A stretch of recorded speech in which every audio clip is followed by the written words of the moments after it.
Le Péril, 1943, par Thomas Owen.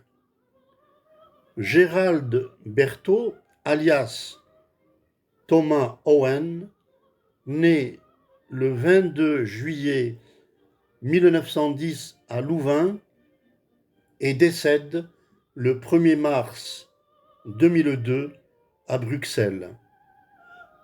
Docteur en droit de l'Université de Louvain, membre de l'Académie royale de Belgique de langue et de littérature française en 1975, lauréat du prix Rosny-Aîné pour la science-fiction et le fantastique en 1977, il mena de front 3 carrières réussies. Dans l'industrie, en tant que PDG d'une meunerie pendant 43 ans et président de l'Association internationale de la meunerie. Dans la critique d'art, sous le pseudonyme de Stéphane Ray, on lui attribue 25 000 articles à contenu esthétique. Enfin et surtout, dans le domaine littéraire, sous le nom de plume de Thomas Owen, en tant qu'écrivain belge, maître européen de l'étrange, auteur prolifique de titres prestigieux comme La cave au crapaud, Cérémonial nocturne, La truie, Le rat cavard, Pitié pour les ombres, Les maisons suspectes. La notice du magazine Fiction numéro 12, novembre 1954, présente ainsi la nouvelle intitulée Le Péril. Thomas Owen construit une trame d'apparence logique à la base, mais qui dévie en cours de route vers l'étrangeté grâce à l'introduction progressive d'éléments fantastiques, puis s'ouvre seulement vers la fin sur un prolongement terrifiant de cet art raffiné qui agite insidieusement sur les nerfs du lecteur. La nouvelle Le Péril est un exemple frappant. Nouvelle en demi-teinte où l'horreur, pour n'être que suggérée, n'en est pas moins efficace. Miron Procope entra dans la chambre et, sans prendre le temps de se dévêtir, alla secouer joyeusement le gros garçon aux cheveux noirs ébouriffés qui ronflait sauvagement dans son lit en fer. « Debout, Camillo Tompa !» fit-il d'un ton théâtral. « Debout, l'heure a sonné. À mon tour de dormir. » Miron Procope était un grand gaillard d'une trentaine d'années, blond, rêveur, avec des yeux bleus si pâles, si doux, si naïfs, qui lui donnaient l'air un peu perdu d'un bébé poussé en hauteur et errant ainsi sur la terre, hors mesure, sans défense et sans expérience, destiné à se meurtrir au coin des meubles et à trembler au bord des trottoirs, incapable de se décider à traverser les rues tout seul. Celui qu'il venait d'appeler Camillo Tompa se dressa sur sa couche en désordre et s'étira. « Quelle heure est-il ? 9 heures. » Le visage du dormeur, à peine réveillé, exprima l'affolement le plus total. Il se jeta lourdement hors du lit et, encore tout engourdi, fit quelques pas, puis se débarbouilla en hâte. Il passa une chemise de soirée, un smoking, et sortit précipitamment, sans avoir prononcé une parole, en nouant son petit nœud noir. La porte qu'il avait claquée derrière lui se rouvrit bientôt. Sa grosse tête, soigneusement calamistrée à présent, apparut. Il dit: Bonsoir, vieux. Bonsoir, Max Eddy, cria Miron Procope. Camilo Tompa, qui venait de sortir, était musicien. Violoniste de talent, il n'avait point réussi à percer encore. Aussi, pour vivre, s'était-il résolu philosophiquement à faire le violoniste humoristique sous le nom plus cosmopolite de Max Eddy au Dancing Bar Riunonne. Comme il avait un physique de music-hall, une bonne voix, un toupet infernal, et qu'il savait prendre l'accent yankee, il avait remporté dès ses débuts de forts encourageants succès. Il ne travaillait que la nuit, ce qui lui permettait de partager avec Miron Procope, occupé durant le jour, une petite chambre assez confortable où chacun, suivant un joyeux roulement, chauffait le lit pour l'autre. Miron Procope ne tirait pas le diable par la queue. Le salaire décent que lui donnait Angel V. Pamiov, directeur du bureau littéraire Zlatna Strouya, le flot d'or, suffisait amplement à lui assurer sa subsistance. Il avait d'autres ressources encore, mais aussi un goût très prononcé de la bohème. Aussi avait-il accepté avec joie l'inconfortable hospitalité offerte par le musicien. Miron Procope adorait ça. Tout lui paraissait préférable à la solitude. Au bureau littéraire Zlatna Strouya, il classait les livres, dressait des catalogues, envoyait des comptes rendus aux journaux, transmettait également à ceux-ci les petites annonces qu'on déposait à ses guichets. Le travail, on le voit, n'était guère aride. Ce jour-là, parmi les paperasses de tout genre qu'il avait été chargé de mettre au net à la machine avant de les expédier à la grande presse, un petit texte avait retenu son attention. Quelques lignes, tracées d'une grande écriture heurtée sur une feuille de papier bleu. À lire cette petite annonce, il s'était senti ému, sans motif, jusqu'aux larmes, comme d'un mot hâtif et affectueux qui lui aurait fixé un rendez-vous inespéré. C'était anodin et plein de poésie cependant.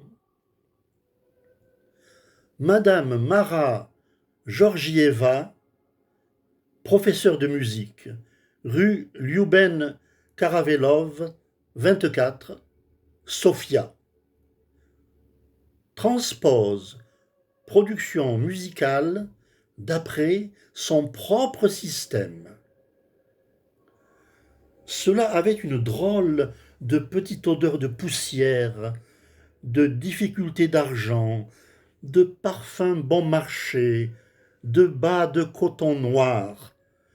On y devinait l'ombre de mains trop fines pour des besognes ménagères. Miron Procope avait pris note de l'adresse et l'avait enfouie, à toutes fins utiles, dans son portefeuille, comme on fait d'une photographie aimée. Il avait été remué étrangement. Autant au moins que le jour où, lorsqu'il avait 16 ans, la femme du maître d'école à Jablino, où il passait ses vacances, l'avait embrassé sauvagement sur la bouche. Avant de se glisser dans les draps encore tièdes où Camilo Tompa s'était vautré tout le jour, Miron Procope fouilla son portefeuille et, devant un petit bout d'enveloppe, demeura longtemps songeur. Il murmura rêveusement: transpose, production musicale d'après son propre système. C'était doux comme s'il s'était répété une tendre promesse. La rue Liouben-Karavelov n'était pas à l'autre bout de la ville. Y aller tout seul ne constituait donc pas pour Miron Prokop une prouesse particulièrement téméraire. Aussi, le lendemain, après avoir placé les volets de bois à la devanture du magasin d'Angèle V. Pamiov, mit-il un soin particulier à sa toilette. Il remplaça même, par un col propre, qu'il avait eu soin de rouler dans sa poche, celui qu'il avait porté tout le jour et qui était souillé. Peigné, ganté, content de lui, il s'en fut alors, délicieusement ému, vers ce qu'il s'avouait être l'aventure. L'immeuble qui portait le numéro 24 s'adornait d'une petite plaque émaillée à laquelle manquait un éclat dans le coin inférieur gauche. On pouvait y lire néanmoins Mara Georgieva, musicienne. Très impressionné, Miron Prokop appuya sur le bouton de la sonnerie électrique. La maison n'avait pas bel aspect. La pierre noircie par le temps avait une patine lugubre et triste. Au premier étage débordait une loggia compliquée, pompeusement décorée de médaillons sculptés. La porte s'ouvrit doucement alors que le visiteur, le nez en l'air, inspectait encore la façade. Une femme, dont on aurait pu dire l'âge, encore qu'elle fût belle malgré son air triste et grave, lui demanda d'une voix chantante ce qu'il désirait. Miron Prokop, dès lors, se sentit perdu. Son audace, un peu inconsciente jusqu'alors, l'abandonna tout à coup. Il se mit à bredouiller, oubliant les phrases adroites qu'il avait minutieusement préparées et qu'il s'était répétées tout le long du jour. Je suis fort honoré, madame. Vous plairait-il de me compter parmi vos élèves? L'art est le grand moteur de la... Il n'en sortait pas. Il parvint finalement à expliquer qu'il s'intéressait au solfège et qu'il était venu s'informer du prix des leçons. Madame Georgieva souriait avec indulgence. Elle ne l'invitait pas à monter cependant. Des silences terriblement gênants séparaient les petits bouts de phrases échangés. Et, à part soi, Miron Prokop s'irritait de ne pas être convié à pénétrer dans l'intimité de cette personne si distinguée, si fine et si rêveuse, qui transposait les productions musicales d'après son propre système. Êtes-vous artiste aussi? Demanda-t-elle avec une grande gentillesse. Oh non, madame, telle n'est pas d'ailleurs mon ambition. Je trouve ma culture musicale insuffisante et je voudrais remédier à cette lacune. Il n'osait lever les yeux sur elle et se demandait la cause de l'étrange attirance de cette femme qui n'était certes plus jeune et dont la sévère robe noire avait quelque chose d'autoritaire et de monacal. La conversation se poursuivit, banale et laborieuse. Mara Georgieva fit remarquer notamment, avec un évident regret, l'épouvantable odeur de graisse qui emplissait la cage d'escalier. Enfin, rendez-vous fut pris pour la première leçon. On convint du surlendemain à 6 heures. Miron Prokop prit alors congé, gauchement, et rentra chez lui, indécis et irritable. Camillo Tompa l'accueillit ironiquement. Tu as la tête d'un grand enfant pris au piège de l'amour. Il mettait 4 ou 5 R à ce mot. Allons, ne boude pas, viens manger la bonne soupe au lard que j'ai préparée. Laisse-moi, ne te vexe pas, c'est toujours ainsi. On porte ça sur la figure dès le premier jour. Ils mangèrent en silence. Une sourde rancune envahissait le cœur de Miron Procope. Vraiment, Camillo ne comprenait rien à rien. Ou plutôt non, il était trop perspicace. Mais pourquoi cette affreuse manie de tourner tout en dérision? Il est des choses qui commandent le respect. Quoi, par exemple? La douleur et l'amour. Mais cela n'avait rien à voir avec lui. N'empêche, si Camillo continuait ses boutades agaçantes, il le quitterait. Il irait vivre seul, réconforté par l'ardente pensée de cette femme providentiellement entrée dans sa vie et dont il attendait dès lors, presque fébrilement, un jet de lumière dans sa destinée. Camillo Tampa sortit pour aller faire son numéro, le chapeau sur l'oreille. Il cria Bonsoir, vieux joyeusement, comme d'habitude. Miron Procope haussa les épaules avec humeur. Puis, ayant baissé la lampe, les yeux mi-clos, allongé tout habillé sur le lit, il s'enveloppa dans le tiède souvenir de Mara Georgieva comme dans une couverture de voyage écossaise. Le jour anxieusement attendu arriva. Mara Georgieva accueillit très aimablement son visiteur, avec infiniment plus de cordialité que la première fois. C'était bien chez elle comme il l'avait imaginé dans ses rêves. Après une petite entrée, avec un porte-manteau du type ministère, une vaste pièce, intelligemment meublée, un grand canapé à droite en entrant, couvert de coussins un peu défraîchis, garni d'un filet vieil or à gros glands lourds.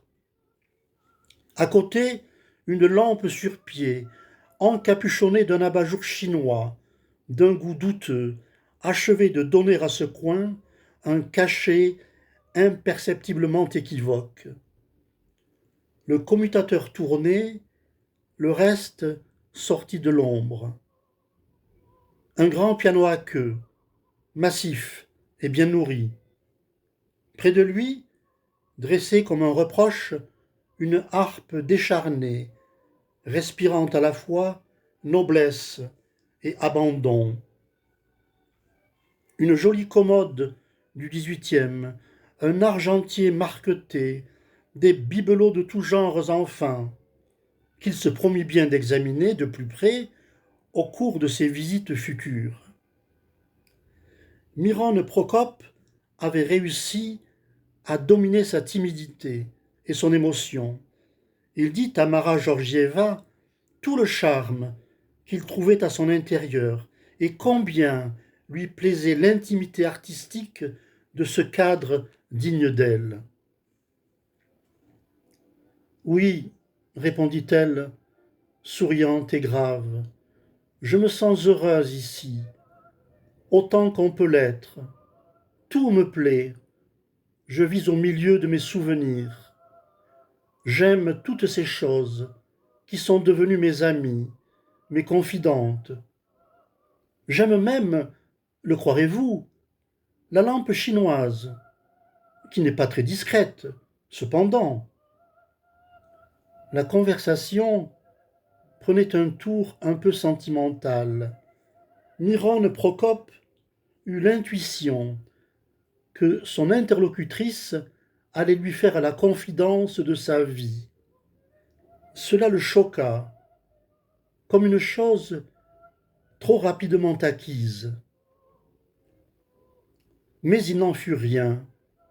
Après un silence qu'il n'était pas arrivé à rompre parce qu'aucune parole ne lui était venue aux lèvres, elle demanda soudain Eh bien, et cette leçon de solfège? Elle eut un rire un peu nerveux, la tête renversée. Comme vous êtes pressé, dit-il, j'ai à peine le temps d'apprendre à vous connaître. Ne cherchez pas à me connaître, murmura-t-elle avec une gravité un peu triste. C'est à cet instant qu'on sonna. Mara Georgieva s'excusa et s'en fut ouvrir. Procope resta seul quelques minutes. Puis on chuchota dans le couloir. Bientôt, Mara réapparut, poussant devant elle une toute jeune fille. Une enfant, encore, 15 ans peut-être. La nouvelle venue était blonde, fraîche et maigre, réservée et souriante, pas intimidée du tout, cependant. Voilà ma petite amie, Vera, monsieur Procope. Ils se saluèrent. Vera avait de petites tresses raides, quelques taches de rousseur aux ailes du nez, minuscules et comiques, qui ne déparaient point d'ailleurs sa petite figure étroite. Il y avait dans ce visage quelque chose d'indéfinissable, un air de race, d'aristocratie, que Miron Procope crut retrouver chez madame Georgieva, qui tenait affectueusement la petite dans son bras. Vera est ma grande confidente, dit-elle. Nous sommes comme deux sœurs. Ses yeux cherchèrent ceux de l'enfant et les tinrent immobiles, fascinés et avides. Mara Georgieva se tourna alors vers Procope, que cette courte mais fervente contemplation mutuelle avait singulièrement troublé. Figurez-vous, dit-elle d'un ton détaché, que les parents de cette chère petite cherchent un pensionnaire. Ils ont une belle grande chambre à louer. Ce sont de fort braves gens. Ne connaîtriez-vous personne parmi vos amis que cela pourrait intéresser? Il sembla à Miron Procope que le regard de la petite Vera se posait sur lui avec anxiété. On eût dit qu'elle voulait exprimer son désir de le voir devenir ce pensionnaire. Il fallait qu'il se décidât sans tarder, qu'il prît au plus vite sans doute la place de quelqu'un d'autre, qu'elle redouterait par-dessus tout. Ce regard était plus qu'une suggestion, une prière, une véritable supplication. Je pense que je connais quelqu'un, dit Procope, influencé. Jeune ou vieux? Demanda Vera. Déjà intéressée par ces choses? Elle ne rougit pas. Son visage se contracta comme au souvenir d'une chose affreuse. J'ai si peur des vieux, dit-elle. Mara Georgieva l'attira contre elle et la serra dans ses bras, un peu trop affectueusement. Pauvre petite, il ne faut pas. La chambre est-elle libre immédiatement? Oui, monsieur. Ce soir au besoin? Certainement. Ses yeux brillaient d'une joie intense. Elle devinait. Parfait, dit Procope. Je pars avec vous. Je serai votre pensionnaire. Miron Procope ne comprenait pas bien quelle mouche l'avait piqué. Quel démon l'avait poussé à bousculer ses chères habitudes?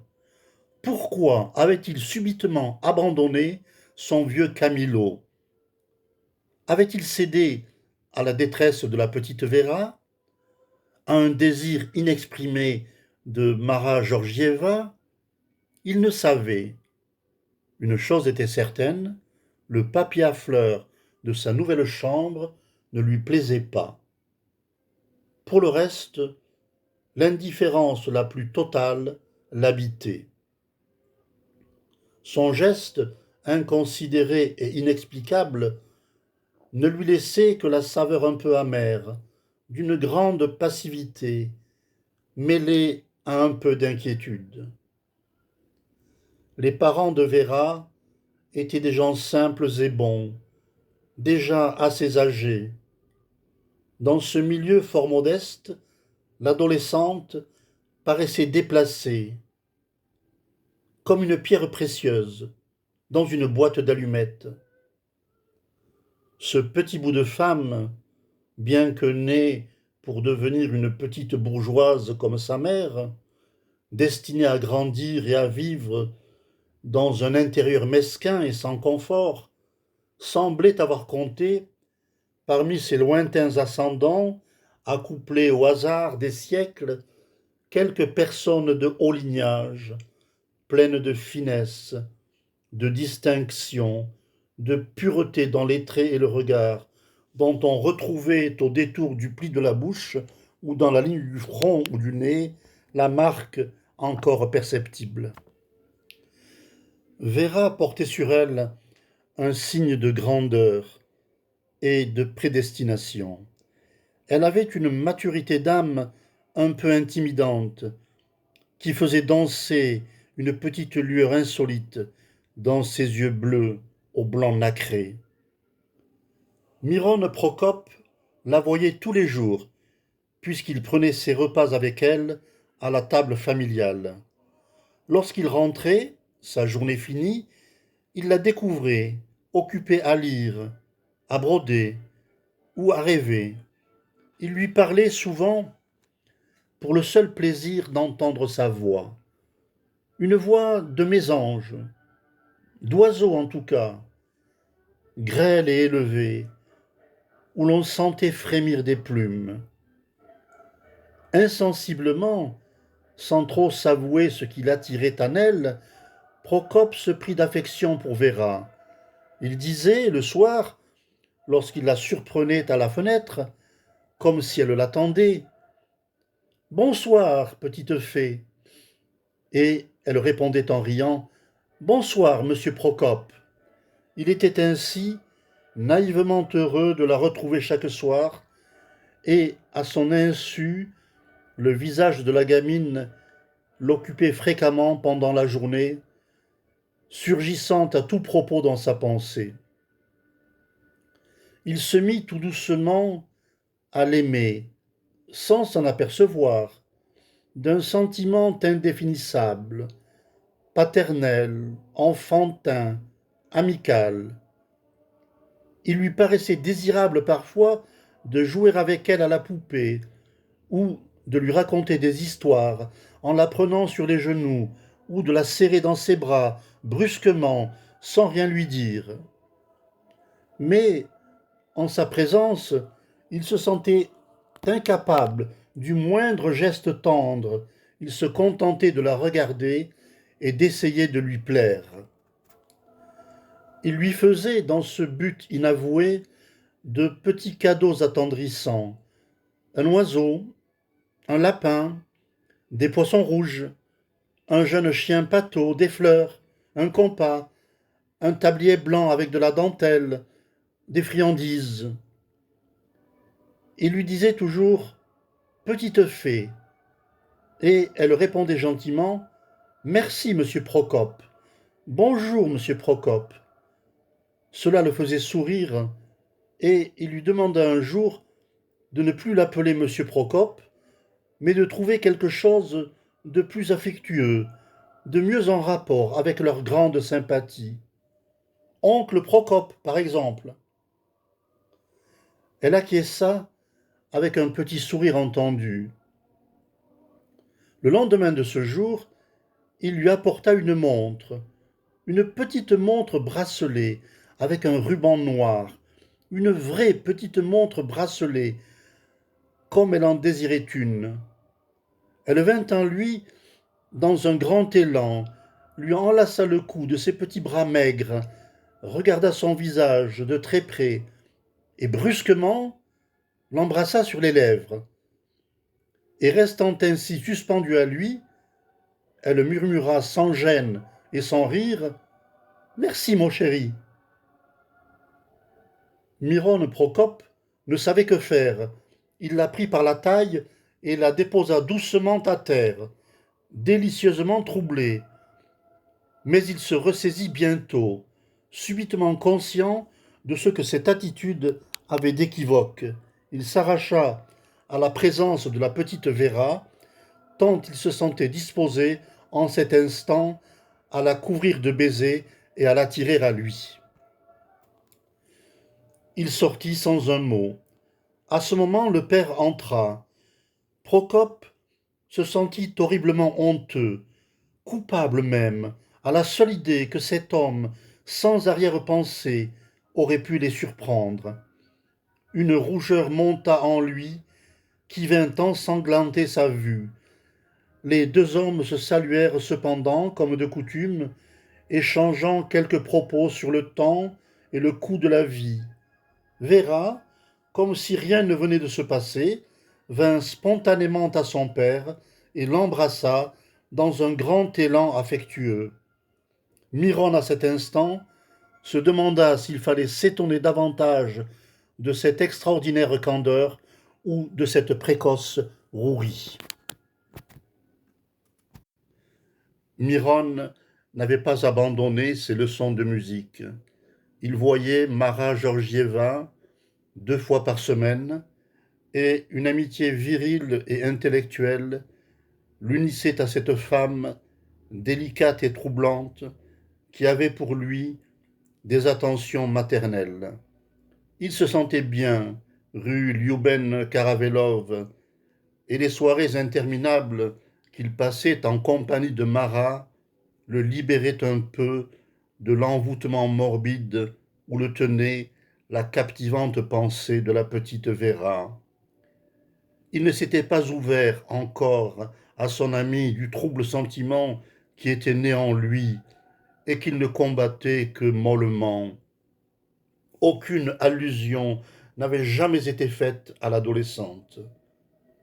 Le problème fut abordé un soir, cependant, à la suite d'un incident assez inattendu.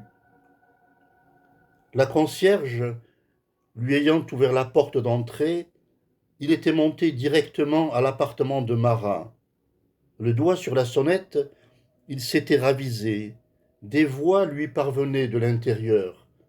Celle de Marat tout d'abord, grave et lourde, d'un amical reproche. Pourquoi as-tu fait cela, petite méchante? J'ai toujours été très bonne pour toi, comme une grande sœur. Je ne comprends pas. Alors la voix de Véra, pointue et amère. Il ne faut pas chercher à comprendre. Cela me plaisait. Tout ce qui plaît n'est pas bon à faire. C'est une opinion, pas la mienne. Si cela t'ennuie, je ne viendrai plus. Je ne te demande pas de ne plus venir. La voix de Marat était empreinte de détresse. Je te demande seulement de m'aimer comme je t'aime. Je t'aime autrement. Alors, le rire trop nerveux de Marat. Tu es un petit démon. Je ne puis me passer de toi. Je te demande pardon de mon geste d'humeur. Mais tu m'as fait très mal. Il faut souffrir pour être aimé. Procope, qui avait le doigt sur la sonnette, appuya machinalement et plutôt qu'il n'aurait voulu. Le silence se fit. Marat vint ouvrir. Elle se tamponnait le cou avec un petit mouchoir taché de sang.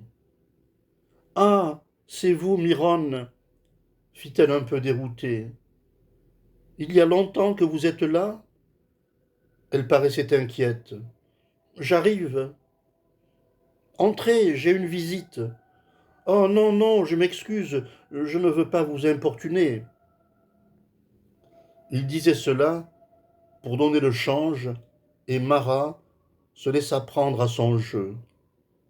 Elle sourit, soulagée. Non, c'est quelqu'un que vous connaissez, une surprise. Bonjour, oncle Procope, cria joyeusement Véra en venant à lui. Vous venez prendre votre leçon? Bonsoir, petite fée. Pas encore rentrée? Marat se regardait dans la glace. Elle étanchait à son cou une petite plaie qui souillait de sang son mouchoir serré en boule. Qu'est-ce que vous avez, Marat? Vous êtes blessée? Demanda Procope. Il y eut un silence gêné. Marat ne savait que répondre. Elle évitait les yeux de Procope, tout désemparés, et ceux de Véra, qui la cherchait avidement. Je me suis écorché avec ma bague. Menteuse! Cria Véra méchamment. Menteuse! Je vais le dire, moi, ce qu'il y a. On peut le savoir.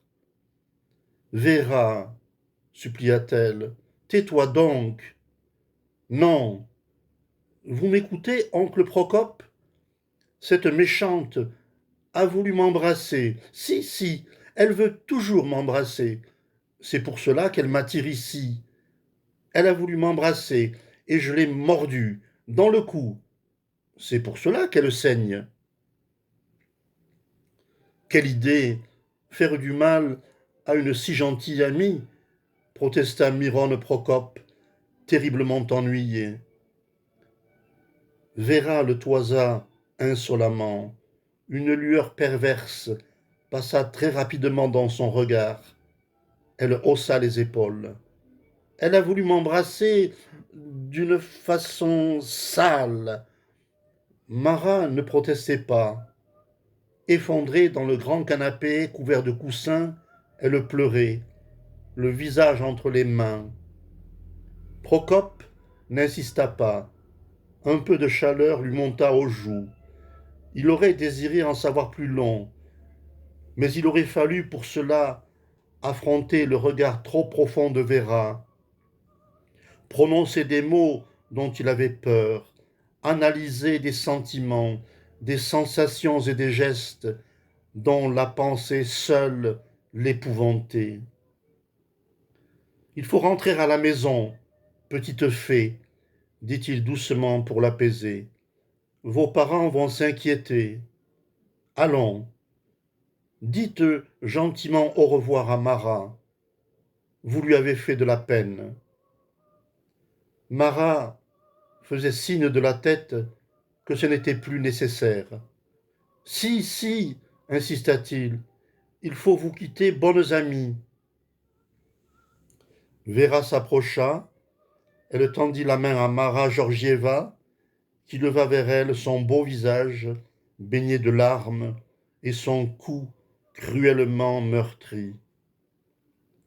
Au revoir, Mara, dit la fillette avec une conviction qu'on n'attendait pas d'elle après cet incident. À bientôt. Mais sa bouche était mauvaise et son regard trop sombre. On aurait dit une promesse terrible ou une menace. Quand elle fut sortie, qu'il eut entendu claquer la porte d'entrée et qu'il se fut assuré à la fenêtre qu'elle s'éloignait bien, Miron Procope vint s'asseoir auprès de Marat. Il la prit dans son bras fraternellement et demanda avec un calme merveilleux qui l'étonnait et qui lui venait de ce rôle d'arbitre que les circonstances lui avaient imposé. Qu'est-ce que c'est que cette vilaine histoire? Elle tamponna ses yeux rougis et le regarda bien en face, lui prenant les mains. Miron, avez-vous confiance en moi? Oui, fit-il sans hésiter. Je le sais. Alors, écoutez-moi. Ne croyez pas un mot de ce que cette malheureuse enfant vient de dire. Je n'en crois rien, mon ami, mais je suis effrayé de la violence de ses paroles. Expliquez-moi. Je n'ai rien à expliquer. Tout cela est inexplicable d'ailleurs. Je ne veux pas charger cette petite. J'ai pour elle une trop grande affection. Elle hésita un peu. Vous aussi d'ailleurs. Moi? Oui, Miron, vous. Ne protestez pas. Il y a longtemps que je l'ai deviné. C'est bien compréhensible. Cette petite est ensorcelante. J'ai été prise à son charme, comme vous, et je n'en rougis point. Ce n'est pas la même chose, je suppose. Si, c'est la même chose, exactement. Elle le regardait bien en face. À quoi bon vouloir aller au fond des choses avec de pauvres mots? Les abîmes du cœur humain sont insondables. Il baissa les yeux. Soyez prudent, Miron. Ne cessez jamais d'être sur vos gardes. Vous jouez un jeu terrible. Cet enfant que j'aime, que nous aimons, est un démon. Mara, vous êtes jeune. La vie entière commence pour vous et vous sourit. Il n'en est pas de même, hélas, pour moi. Croyez-en ma douloureuse expérience. Fuyez cette petite. Il en est temps encore. Elle ne vous apportera que le malheur. Pourquoi dramatiser tout ceci? Murmura Procope, après un silence pénible. Véra n'est qu'une petite fille. Une petite fille sans âme. Littérature. Il pensait, jalousie, jalousie. On cherche à m'éloigner de Véra. Dans quel but inavoué? Est-ce pour me garder d'elle ou la garder de moi? Qui Mara prétend-elle donc protéger? La fillette qui l'a mordue dans d'obscures circonstances ou l'ami qui pourrait être un rival? Les femmes sont incompréhensibles. Mara Georgieva s'était levée. Elle alla jusqu'au centre de la pièce et se retourna brusquement, transfigurée. Ses yeux brillaient dans son visage égaré et tragique de visionnaire.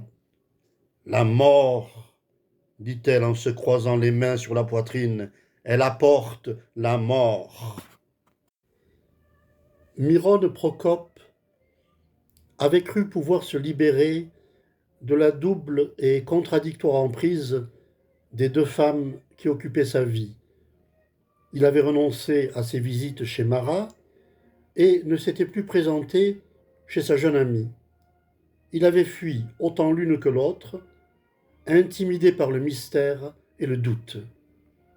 Il était venu demander asile à Camillo Tompa, bon camarade, qui l'avait accueilli sans sourire et sans demander d'explication. Mais sa ferme résolution de se tenir à l'écart d'un péril inconnu n'avait pas apaisé son tourment.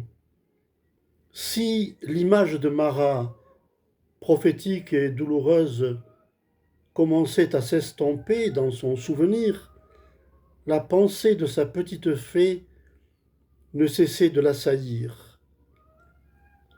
Tout n'était pas amical et affectueux dans les méditations où il se complaisait. Des songes s'éveillaient en lui, assez pervers, contre lesquels il luttait mollement. Tentation insupportable et lancinante, il regrettait à présent les dangereux tête-à-tête avec sa petite amie.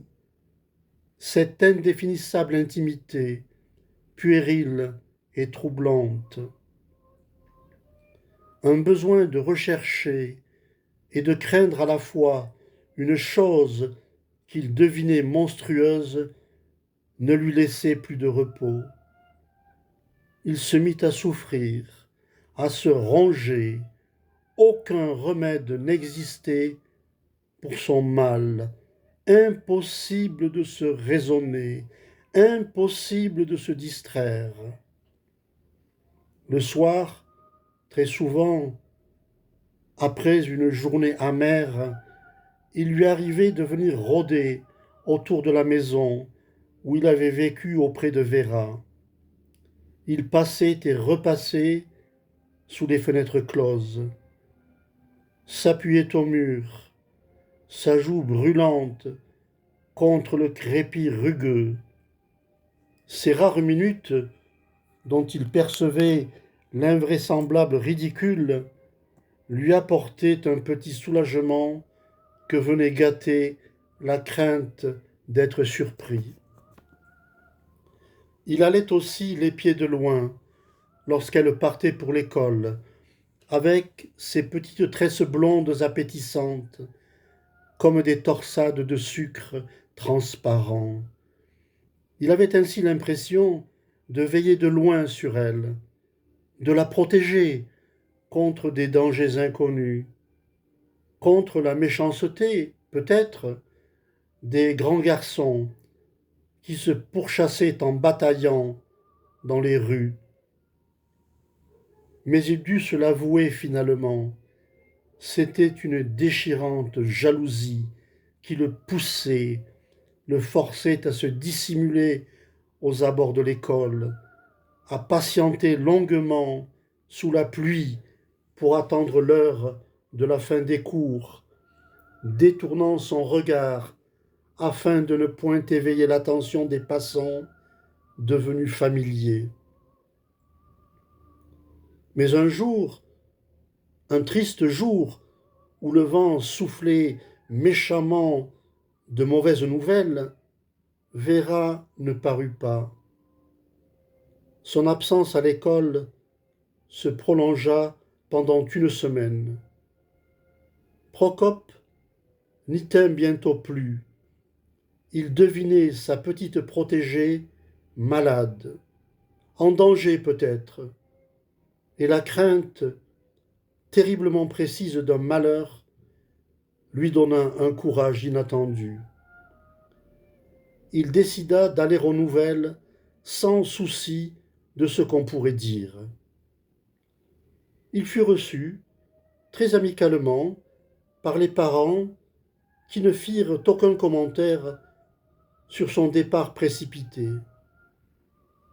Chacun avait à ce moment d'autres soucis que d'interpréter ses faits et gestes. Vous savez que la petite n'est pas bien, demanda le père. Oui, je sais. Que se passe-t-il? Est-ce grave? On ne lui demanda pas comment il savait. Le père fit une moue signifiant l'ignorance ou l'incertitude.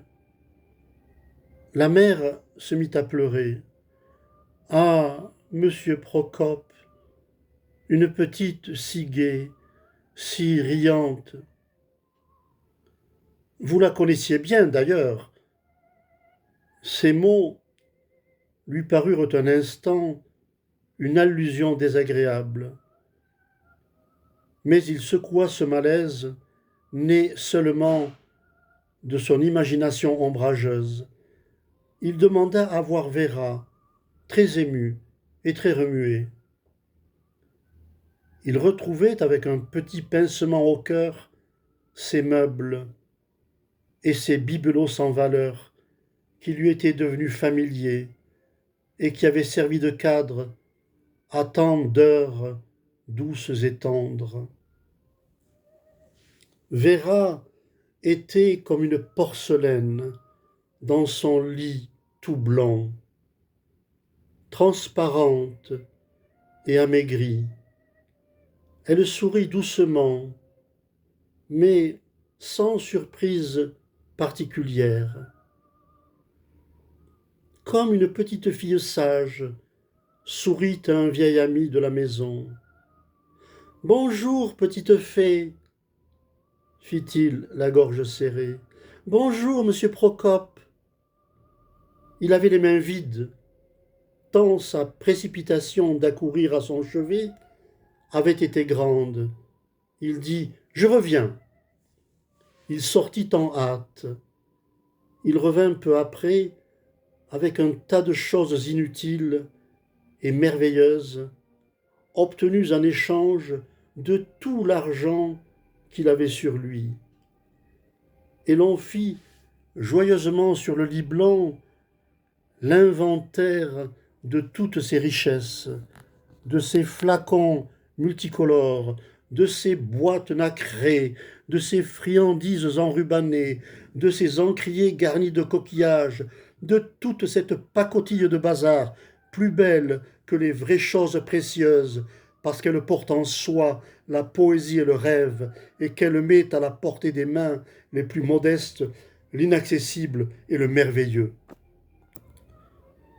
Il fut reçu comme le bon génie, comme le clown légendaire de notre enfance, qui se rendait à domicile pour redonner la santé aux petits malades privés de distraction. La petite fée était radieuse dans son lit blanc comme un écrin, et ses bons parents, joyeusement émus, se trouvaient soudain réconfortés. Procope fut tous les jours au chevet de sa petite Véra retrouvée, et se fut faite chaque jour. La charmante malade fut bientôt convalescente. Elle se leva un peu dans sa chambre, toute drôle de se trouver debout dans sa longue robe de nuit qui flottait sur ses jambes maigres. Puis elle sortit enfin au bras de son bon génie, tout heureux de pouvoir la mener ainsi, à petits pas, à la promenade. Il reprit pension dans la maison. Il était devenu un frère assidu. Il avait une fierté naïve à voir Véra reprendre des forces, s'étoffer, devenir tout doucement une femme. Jamais il n'avait été question de Marat entre eux, et Miron Procope n'était pas loin de penser que la maladie de sa petite protégée avait consacré pour elle une véritable libération. Les ponts étaient rompus, sans aucun doute, entre cette enfant lumineuse et la monstrueuse emprise dont il la croyait prisonnière jadis. Leurs pas les menaient avec une douce accoutumance au même petit parc, désert et silencieux, où ils retrouvaient chaque jour le même banc rugueux. Miron Procope, comme une infirmière dévouée, faisait la lecture. Il choisissait les livres avec une scrupuleuse minutie, évitant toute imprudence, soucieux de ne pas rompre l'harmonie de cette grave et pure amitié qu'une allusion maladroite aurait pu irrémédiablement compromettre. Il y eut un jour, dans un anodin roman pour jeunes filles, une innocente et banale tournure de phrase qu'il estima devoir transformer. Mais Véra avait suivi le texte et l'interrompit brusquement. « Pourquoi ne lis-tu pas ce qui est écrit ?» Il se troubla, ferma le livre et la regarda mécontent. « Tu es vraiment ridicule. Je ne suis plus une enfant. » Et elle bomba comiquement son petit torse. Procope avait pâli. Il se taisait. Il posa le livre sur le banc noir. Il hocha la tête d'un air désolé. Oncle Procope, dit-elle, souriante, tu n'es pas raisonnable. Tu m'en as voulu parce que je t'avais embrassé. Je l'ai bien senti. Et cependant, tu avais bien souvent envie de le faire toi-même. Tu n'es plus revenu auprès de moi depuis le soir où j'ai mordu Marat. Pourquoi? J'ai toujours été gentille avec toi. Trop, Vera, trop. Elle le regardait drôlement, son petit visage tendu et impatient, offert au bout de son cou mince, comme une fleur merveilleuse. Procope baissa la tête sans rien dire. Puis, de sa main gauche, machinalement, il se mit à caresser cette petite nuque nerveuse. Il regardait droit devant lui, dans le vague. Il y avait 3 moineaux qui jouaient dans la pelouse autour d'une pâquerette. Il attira à lui le visage de Véra qui fermait les yeux, consentante. Il vit sa petite bouche mince, son nez pincé, son cou si rose et si frêle. Et soudain, une pensée terrible et bestiale vint noyer son cerveau comme une buée rouge. Il sentit ses lèvres s'entr'ouvrir, se retrousser sur ses dents, dont l'avidité cruelle lui fut tout à coup une révélation hallucinante. Il repoussa brutalement Véra, se leva et la contempla à nouveau avec un mauvais rictus. Elle le regardait avec ferveur et gravité. Je serai à toi, quand tu le voudras, dit-elle doucement. Il haussa les épaules et s'éloigna à grands pas, sans se retourner. Véra, stupéfaite, ramassa le livre qui s'était ouvert en tombant. Elle en souffla la poussière, puis se mit à rire silencieusement. Quand tu voudras, murmura-t-elle.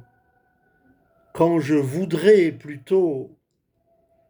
Le gardien du parc, qui la connaissait de vue, passa, son képi rejeté en arrière.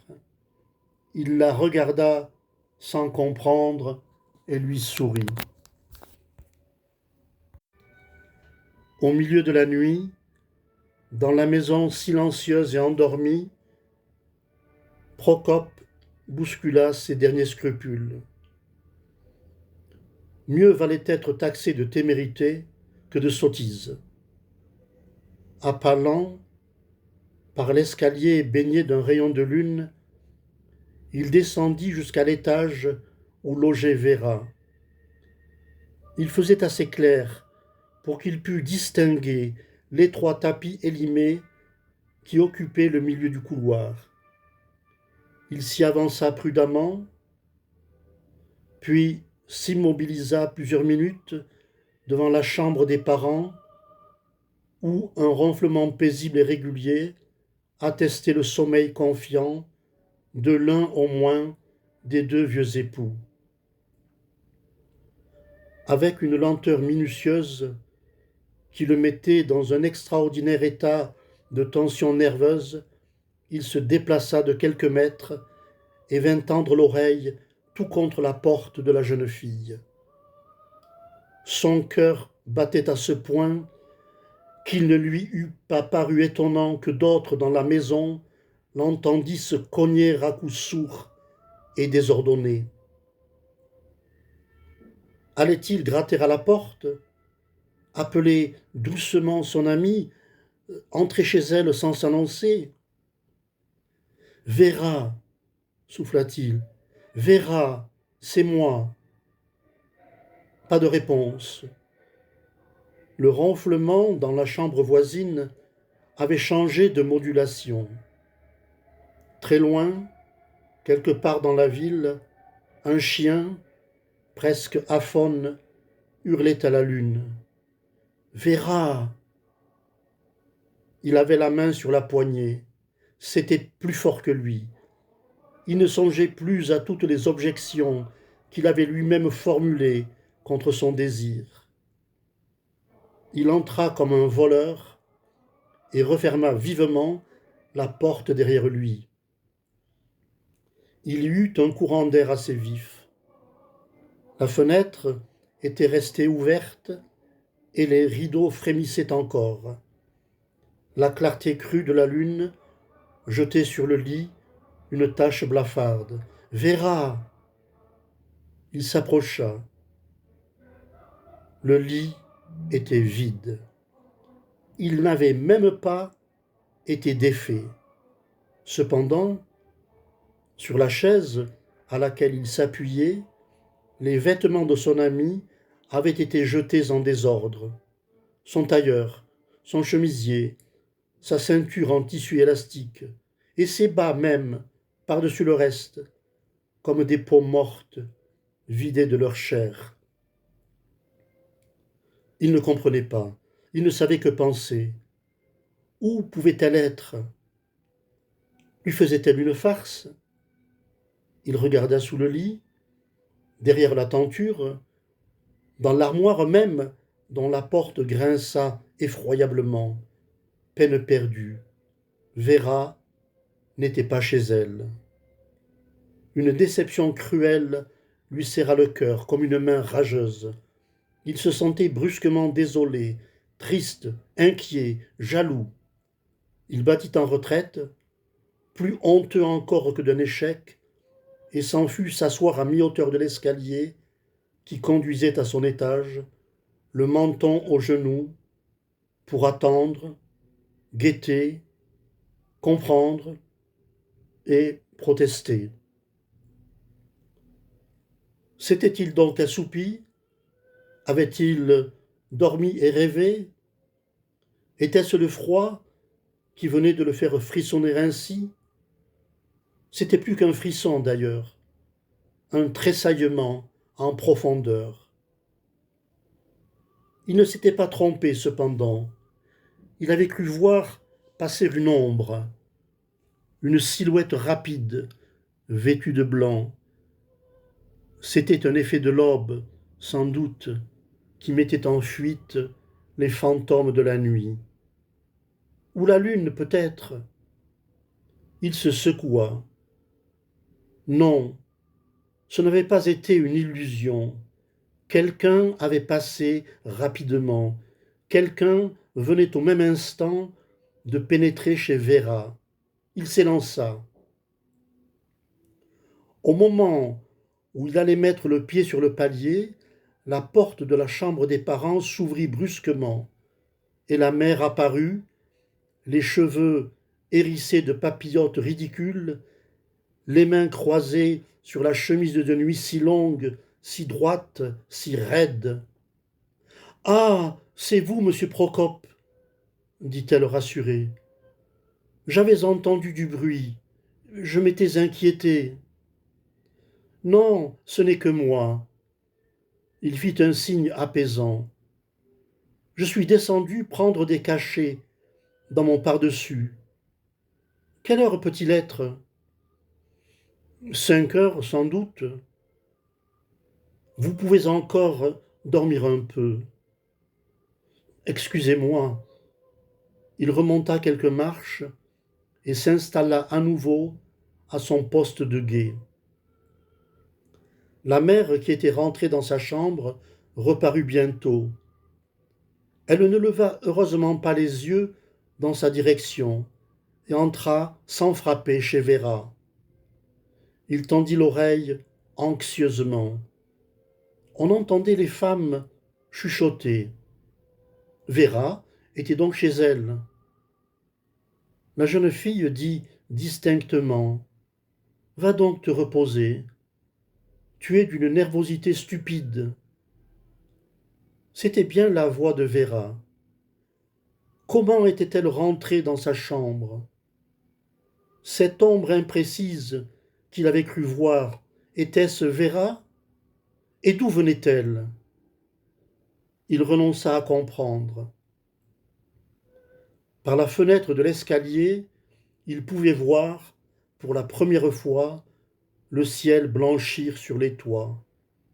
C'était l'heure de la rosée. Les étoiles s'évanouissaient déjà. Seule la lune, tenace et frigide, continuait à dominer la terre. Lorsque Véra vint le secouer, assoupi sur les marches, la tête appuyée à la rampe, il faisait entièrement jour. L'étrange jeune fille le regardait intensément. Elle l'avait pris par l'épaule. Elle sentait les os sous la faible épaisseur de son peignoir. Allons, réveillez-vous, oncle Procope, réveillez-vous. Il faut vous habiller tout de suite, c'est très pressé. Il reprenait difficilement conscience. Il se sentait si fatigué, si courbattu. J'ai fait un rêve terrible cette nuit, dit-elle. J'ai vu mourir Marat. Je suis sûre qu'il lui est arrivé malheur. Nous devons aller tout de suite jusque-là. Elle frissonnait. Ses petits doigts pointus étreignaient nerveusement l'épaule de son compagnon. J'ai peur, dit-elle. J'ai horriblement peur. Elle m'a appelé pendant mon sommeil. La porte était fermée de l'intérieur. Le concierge dut l'enfoncer à coups d'épaule en présence du commissaire. On avait eu beau appeler, personne n'avait répondu. Quand on pénétra dans la pièce, la lampe chinoise jetait une clarté jaunâtre sur toute chose. Les rideaux étaient clos. Sur le grand canapé, étendue parmi les coussins bouleversés, Mara Georgieva était morte. On eut beau la secouer, lui frapper dans les mains, rien n'y fit. Elle restait immobile et glacée, son visage exprimant une sorte de calme bonheur mêlé d'effroi. Chose curieuse, à part une petite plaie qu'elle avait à la gorge, à l'endroit où affleure la veine, aucune marque suspecte ne laissait entrevoir la cause de sa mort. Une petite plaie rose, bien propre, sans une trace de sang. Le commissaire examina attentivement le cadavre et sa figure bonasse et bourrue prit une expression extraordinairement grave lorsqu'il se releva. Mais cette femme est exsangue, dit-il en dominant mal son émotion. Ceci n'est pas une affaire banale. C'est un suicide, sans doute, fit à voix basse le concierge qui n'avait pas compris. Croyez-vous qu'elle se soit empoisonnée? Je dis qu'elle est exsangue. C'est infiniment plus grave. Assassinée? Demanda le père de Véra, qui se tenait à l'entrée de la pièce auprès de sa femme. Impossible, fit le concierge. Elle n'a pas reçu de visite hier soir. Elle est rentrée tout au début de la soirée. Je ne comprends pas ce que vous voulez dire, dit Miron Procope au commissaire. Je veux dire, le gros homme moustachu paraissait effrayé des constatations qu'il venait de faire. Je veux dire que nous nous trouvons en présence d'une mort qui n'est pas naturelle. Un crime n'est jamais une chose naturelle. Ceci n'est pas un crime normal.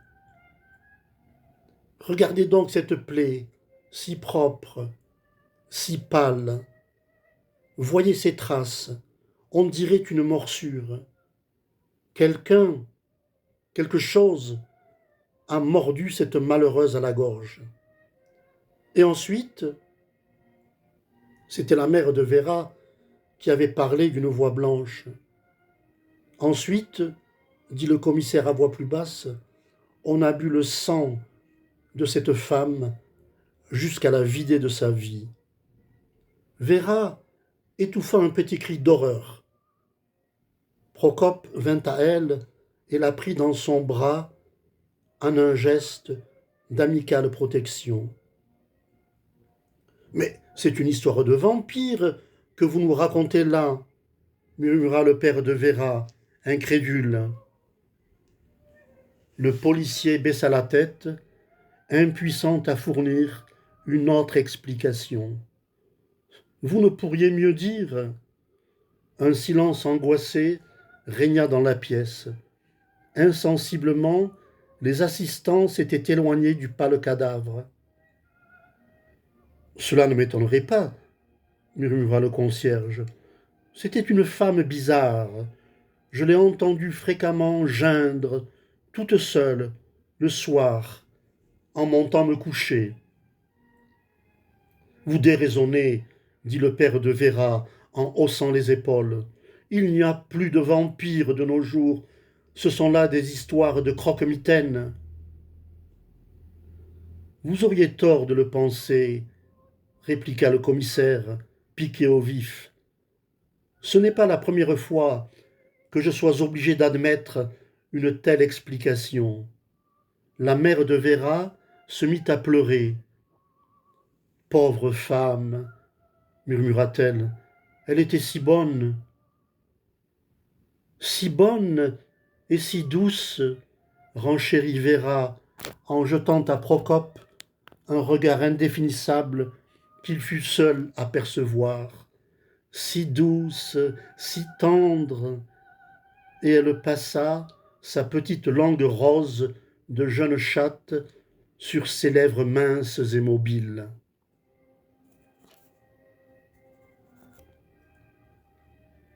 Procope et Vera étaient retournés dans le petit square familier. Marat avait été mise en terre le matin même. Depuis la découverte de son cadavre, il n'avait plus été question entre eux de la femme qui les avait mis un jour en présence.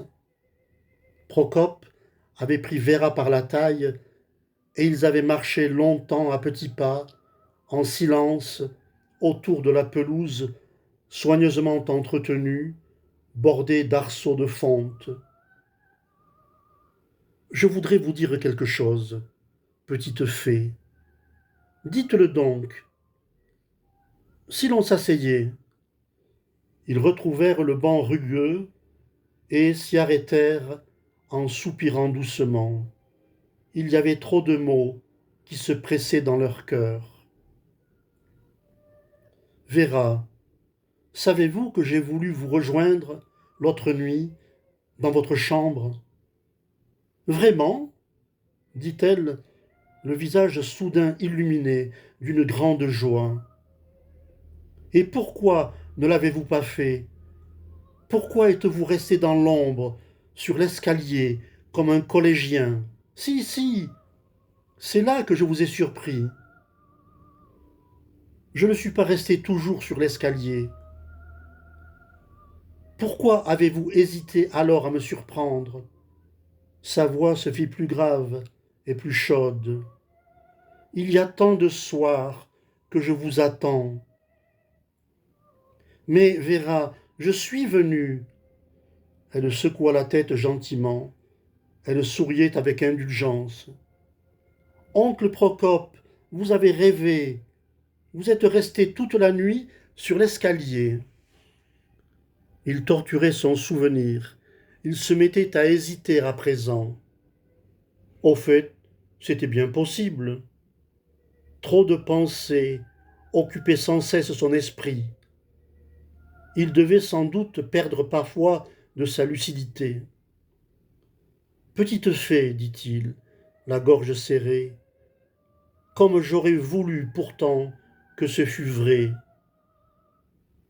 Cela pourrait être vrai. Elle mit sa joue contre la sienne câlinement. Ce sera vrai. Attendez-moi ce soir chez vous. Leurs mains s'étreignirent avidement et ils savourèrent en silence la promesse formulée et reçue. Le jour touchait à sa fin. Le parc, depuis tout un temps déjà, était désert. Il faisait calme et doux. Un petit chien jaune vint les regarder et disparut d'un air digne et comique dans une allée. Véra se dégagea doucement. « Est-ce que vous croyez aux vampires ?» demanda-t-elle à brûle-pourpoint, sans lever les yeux. « Non. »« Sceptique ? Terriblement. » Elle se mit à rire. « Oncle Procope, voulez-vous jouer aux vampires avec moi ?» Elle le disait avec moi, comme les clowns au cirque. « Mais bien sûr !» Elle s'approcha en faisant de grands yeux menaçants et joyeux, ses petites lèvres retroussées, ses dents gourmandes. « Je mords ? Oui, mais doucement. » Il tendait le cou sans réfléchir, confiant, se prêtant au jeu. Alors soudain, il vit quelque chose dans les yeux de Véra, quelque chose qui le glaça et qui le fit se lever d'un bond, la main à la gorge, avant même qu'elle l'eût touché. Son visage exprimait la crainte et le dégoût. « Rentrons, dit-il brusquement.